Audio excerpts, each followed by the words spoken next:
know what she said, she might just change your life. But you know, everyone seems to know more about food than ever before. It's on TV, it's in food magazines, gourmet grocery stores. People know more about food, so why shouldn't they think about food when they travel? And you know, Travelocity did a survey recently that showed that 75% of people think that food's very important when planning a travel destination. But I'm just amazed that people actually plan a trip around what they want to eat. They do, but even in small parts, haven't you noticed when you travel that people will say to you, oh, if you're going here, be sure to go to this restaurant and eat at this bakery and try this. Mm-hmm. And then when you come home, you share the stories of what you ate and what you had and what food memory you had during your vacation. It's true. I go to Barbados, and it's like everything going to Barbados, you've got to eat at the cliff, right? You just have to. If you're going out one night because the view is spectacular, the food is spectacular, it's amazing. But yes, everyone talks about it. So what trends are you seeing now, let's say? Let's talk about the trends that are emerging. Absolutely. Let's go on a little culinary journey. Yes. Then. Okay. Let's start in Los Angeles. Just keep in mind, we have not had lunch yet. We're starving. Okay, so Los Angeles is in the top 5 culinary travel destinations and trends for this year? Certainly, I'm putting it as number 1 this year. Really? I am. You know, Los Angeles is full of farmers markets that have great tasting produce all year round, so that affects the menus.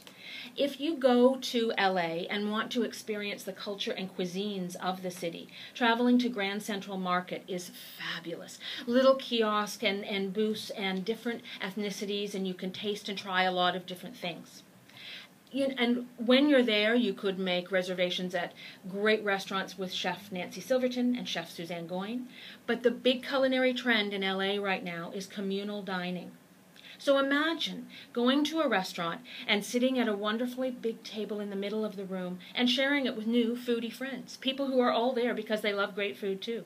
One of the best places in LA is a restaurant called Farm Shop, and they have a beautiful wooden table in the middle of the dining room, and the chef sends out fabulous tastes, and then all surrounding the restaurant is a gourmet grocery store with the specialty foods from around the world. It's inspiring.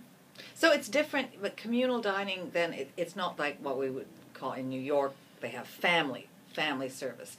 This is, you're eating with people you don't know, sharing exactly. the food. So it could be a table maybe with 10 or 12 people, and everyone loves food, and they're all there to have a great experience. They could be your new foodie friends. That's amazing. Well, we actually have places in Toronto down on College Street Yes. that do the same sort of thing. Yes. But I don't think it's something that we're used to.